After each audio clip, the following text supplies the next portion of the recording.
Hello viewers, আজকের 16 তারিখের pixel tab daily combo. Daily কম্বোগুলো কী কী সেটা আমি দেখিয়ে দিচ্ছি।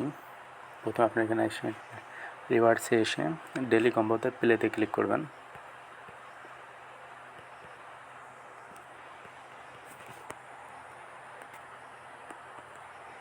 সো এখানে আপনি এরকম একটা ইন্টারফেস পাবেন। আজকের ডেইলি কম্বোটি হচ্ছে, প্রথমে আসবে এই কার্ডটি, দ্বিতীয়টা হচ্ছে এটা, তৃতীয়টা হচ্ছে এটা এবং চতুর্থ হচ্ছে এটা। দুঃখিত, একটা ভুল হয়েছে, এটা হবে এটি। এরপর আপনারা চেকে দিবেন। দেখতে পাচ্ছেন আমাদের 100% কমপ্লিট হচ্ছে। আমরা এখানে পেয়েছি 4.344 মিলিয়ন, অর্থাৎ প্রায় 43,40,000। এটা আমরা ক্লেম করে নেবেন। দেখতে পাচ্ছেন এখানে আমাদের অ্যাড হয়ে গেছে। এরপর থেকে আপনারা কি বলেন, ফাইটে গিয়ে অবশ্যই আপনাদের যে এগুলো আছে এগুলো লেভেল আপ করে নেবেন, ঠিক আছে। সো এটাই ছিল আজকের ডেইলি কম্বো। প্রতিদিন কম্বো আপডেট পেতে আমাদের চ্যানেলে সাবস্ক্রাইব করে